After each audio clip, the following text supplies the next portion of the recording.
Bei mir ist der Pelle, allerdings aus Dänemark. I was in Abu Dhabi, the capital of UAE, last week, and now I've arrived to the big city. And when I say big city, I mean it big, with a capital B. My name is Pelle Bo. I am the Radio Vagabond, and welcome to the Radio Vagabond podcast. This week from Dubai. Everything in this city is the biggest, the best, the fastest, the first. Everything is huge about this city. And even though there's a lot of people who say, oh, it's phony, it's just been built and new, I must say there's something about this place that I am crazy about. I don't know if it's the whole entrepreneurship that when you get an idea, and even though how crazy it is, well, we're gonna do it. And we're gonna do it better, bigger, faster than anyone else. Everything about this city is crazy and big. And it's also the land of opportunity. I think they've stolen that title from the United States. Sorry to my American listeners, but everything about this place is possible if you ask the locals. Oh, well, I thought of one thing that they probably won't be able to do, and that is to build the biggest ice sculpture in the world. Even though I'm sure that some of the locals might be saying, oh, we can do that. I don't think so. It's so hot here. And if you listen carefully, you can hear a bit of the street in the background, but also you can hear air condition everywhere. And it's sort of this white noise that's all around, even when you're sitting in an outdoor cafe. In Denmark we have heating devices. Here you have outdoor air conditioning because it's hot here. Even though it's October now, when I'm here, the temperature is still very, very high. In the summertime, July, August, it's so hot that you cannot be outside. I spoke to some of the locals. They say they go to the car, which is air conditioned, drive to the office, and then get out of the car and into the office. They don't spend time outside. It's so hot here. Right now I'm sitting by the pool area of this apartment complex that I'm living in. I live on the 8th floor, so I live at the bottom. This building is one of the smaller buildings. It's only 32 floors, but it's funny being on the 8th floor and feeling that you're in the bottom.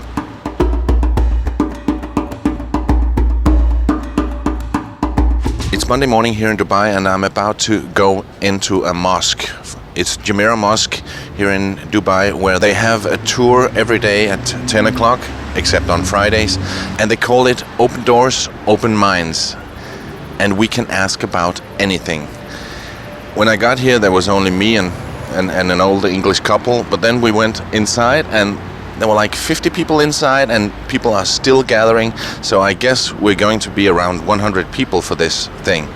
And it's going to be so interesting to get some answers about Islam and what it's like living like a Muslim, and maybe get some answers to what we as Westerners feel is different and sometimes strange. And yeah, let's go inside and get some answers.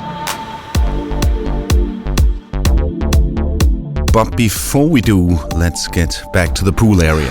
I just went for my first swim at the swimming pool here at the apartment in Dubai, and this is a wonderful area. It's on floor 1A, so it's sort of a side building. It's not inside, it's outside. It's actually beside the apartment building, and I've been here for 3 days now, and I wanted to get into this area, but somehow the white plastic card that opens the door was missing from the apartment. So my Airbnb host said, "Oh, you need to get another one." But you gotta know that it might be tricky because I'm really not allowed to rent out the apartment.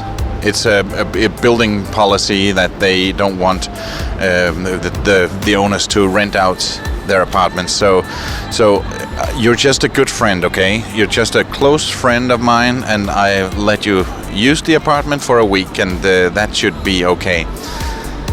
So then I got to talk to the manager, and he asked me a lot of questions. How long are you staying here? I'm staying another week. Did you rent the apartment? No. Diana is a close friend of mine, and she was so kind to let me use it for a few days. I sound quite convincing, don't I? And he said, do you live alone? Yeah. Okay. You need to go downstairs and talk to the security people, and they will help you get the plastic card. So I went downstairs, and he was asking me all the same questions. He said, do you live alone? Do you rent the place? Because it's not allowed to rent out apartments. Oh, no. I just borrowed it from a close friend. Okay. You have a passport? Yeah, upstairs. I was getting slightly nervous. What does he need my passport for? But of course, he needs to know exactly who got the cards that he's handing out. So that's quite clear. So I went and got my passport and filled out some papers and signed some documents. And now I have the magnetic plastic card, and I've just been for a swim. You need to be creative sometimes. The Jumeirah Mosque also have what they call the Sheik Muhammad Center for Cultural Awareness, and they daily do an Open Doors, Open Minds event. So I went inside, and there was a woman going to be our speaker of the day. She was dressed in a black abaya, the traditional black dress that many Islamic women wear. So I was expecting her to speak with a typical Arabic accent. But when she started speaking, I could hear her very British accent. So I'd like to welcome you all to Jumeirah Mosque. And what we're going to do here today... She told us that her name was Tracy, also known as Latifa, and there's a reason for this. I'll get back to that later. She brought us into the mosque itself and gave us a speech about Islam and Islamic culture. We were all sitting on the floor in the mosque, and then she opened the floor to questions. The acoustics in the mosque wasn't that great, as you can hear, so I'll spare you from a lot of audio from here. But some of the questions were, why do women cover their hair? Yeah, so why do we cover our hair? Why can men have 4 wives?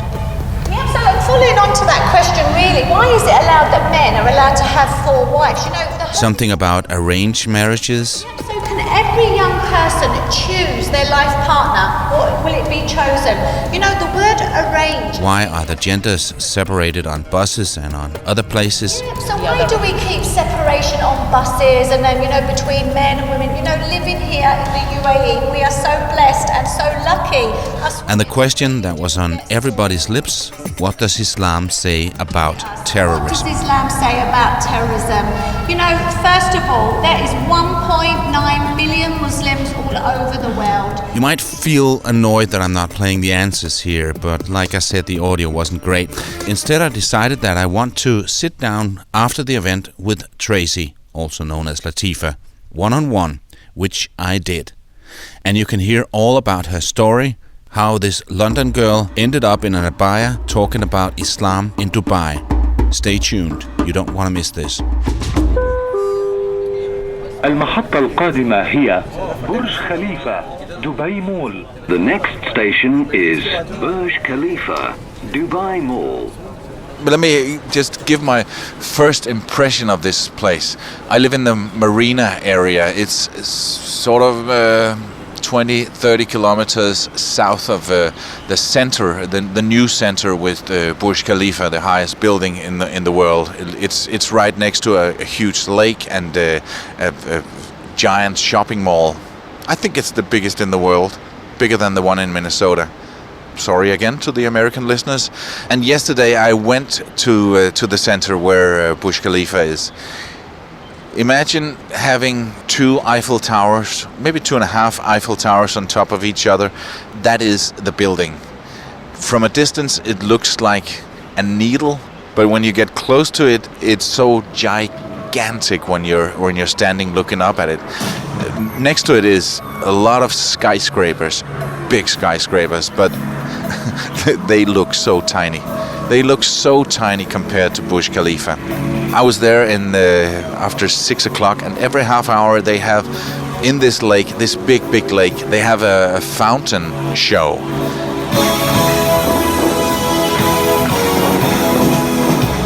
The water just dances to the music.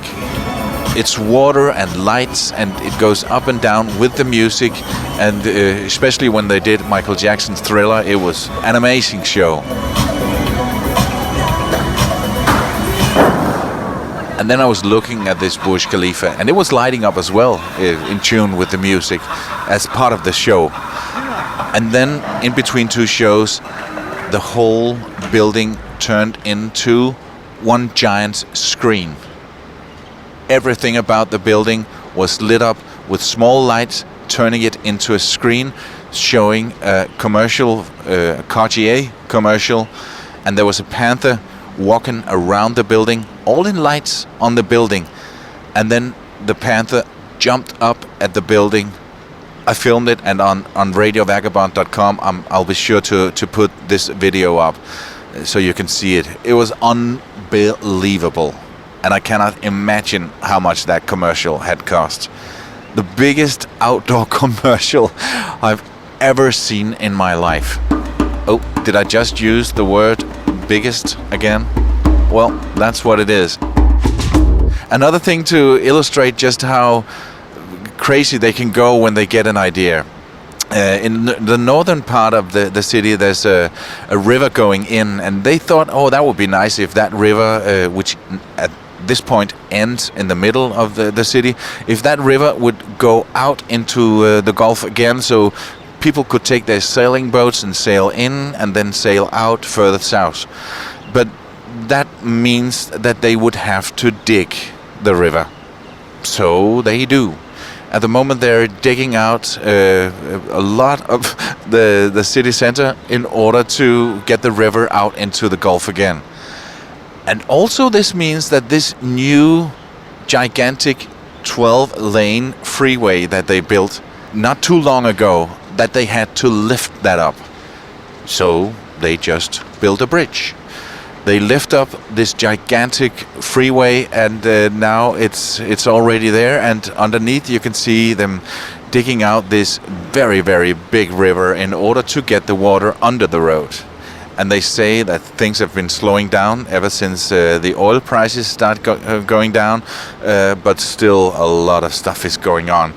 And did I mention that the Saudis are building a building that's higher than Burj Khalifa? Well, I don't know if that's the reason, but now they're planning to make one more here in Dubai that's 1 kilometer tall. That is one big building. I'm sorry about it, but there's just so much about this place that I think is so fascinating.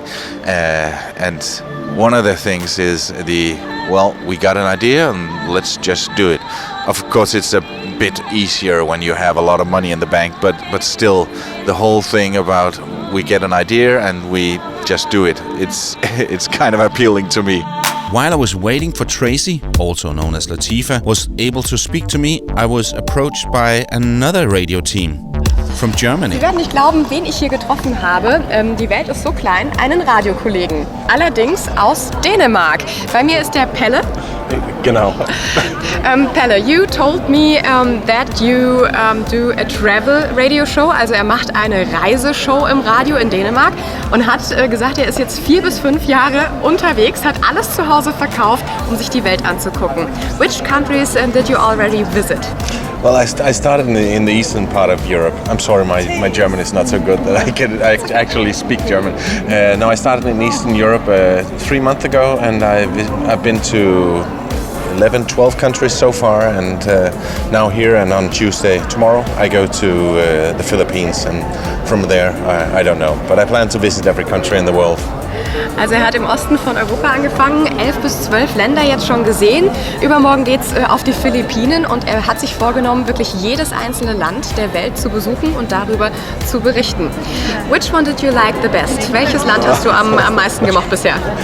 I knew that question was going to come, and it's so difficult to say because there was great stuff in all the countries, and I like it here in Dubai as well. Yeah. Have you seen Germany already? Oh, well, I live in Denmark, so I've been to Germany more times than I can remember. Yeah. Also er war auch schon öfter bei uns in Deutschland. How do you like the Germans? Here's a tip for you. When you get asked the question, how do you like the Germans? On a German radio, there is only one right answer. So nice. So nice. You get the 10 euro later oder the $10. Also er findet uns Deutsche sehr nett. Was verbindest du mit uns Deutschen, die Klischees? What do you think are the German cliches? Like if you think of a German. Listen, don't mention the war. What to say? I mentioned it once, but I think I got away with it all right. I said, A lot like us, really. We're all part of the European Union, and we play good football. We beat you in '92. You still remember? And everything works, and everything is Pünktlichkeit, I think. Was hat er gesagt? Pünktlichkeit? Yeah. Ach, Pünktlichkeit. Ah, Pünktlichkeit. Is that a word? Did I say it right? Pünktlichkeit, ja. Also er sagt, wir sind alle ein Teil von Europa, wir sind alle relativ gleich, aber Pünktlichkeit steht auf jeden Fall für Deutsch. Ja. Die Erfahrung hat er gemacht. Vorsprung durch Technik.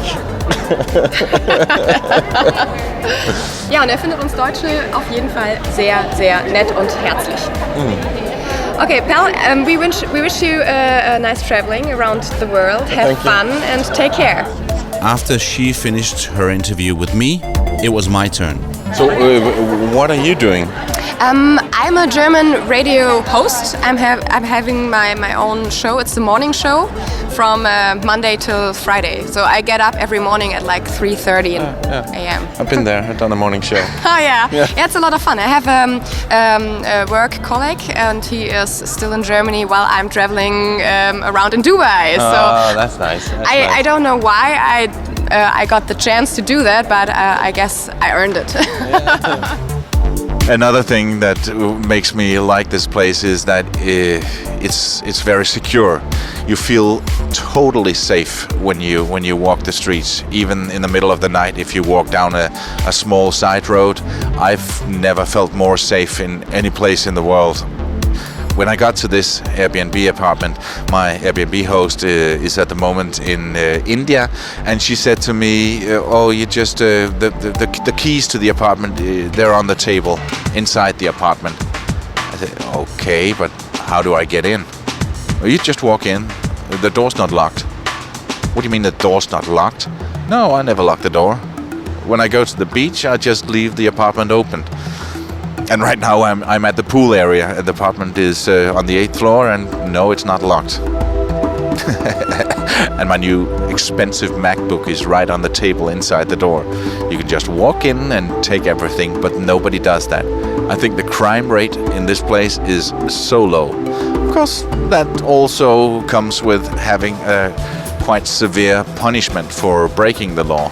And there are, of course, rules that you must follow. There's certain things that you should do and that you shouldn't do. But I feel safe. I feel secure in this place, and that makes me want to think I could stay here for a few months, maybe even longer. Yeah, this is one of the places I've been to that I really enjoy being in. And I enjoy it so much here in Dubai that I have so much more to share with you. So, in fact, there's going to be another episode here from Dubai. I know you're waiting for my talk to Tracy, also known as Latifa, but I try to limit these podcast episodes to something between 20 and 30 minutes. But the good news is that it's already been published, so you can listen to it right now. No, wait, first I have something important to say. I don't know if you can feel it listening to this podcast. I spend a lot of time producing these podcasts about my travels in order to make them entertaining, funny, and maybe even inspiring for you. I'm a one-man band, and when it was nominated for Podcast of the Year in Denmark, I was up against 3 teams from 3 national media outlets. And this is just me on the road, but I love doing them. I'm a radio guy. Radio and podcasting is my passion. I've been doing radio for almost 32 years and only recently started doing stuff in English. So I hope you can bear with my sort of broken English. And I hope that my loyal Danish listeners won't hate me for not speaking Danish anymore. Hvis ikke, så skal du huske, at der også er en dansk podcast fra DR under titlen Palle alene rundt i verden. And there's so much more ahead. 150 countries to be exact, before I hit 193. So I've only just started. So this is where I don't ask for money. There is no donate button on my website, nor will there ever be. What you can do for me is so simple. Share the Radio Vagabond podcast with your friend. Share the link on Twitter, Facebook, Instagram, LinkedIn, Snapchat, Tumblr, wherever you want. Or just walk up and talk to people. Walk up to a random person in your local supermarket and mention the Radio Vagabond podcast. Well, that might be taking it too far, but you know what I mean. If you want to go all in with your support, write a review in iTunes. It would mean the world to me. That's it. No money, just spread the news. I mentioned it once, but I think I got away with it all right. Make sure you listen to the next installment of the Radio Vagabond podcast, where I finally get to speak to Tracy. Also known as Latifa. And much, much more. And like I said, you can listen right now. My name is Palle, and I'm still in Dubai. الأبواب تغلق. Doors closing.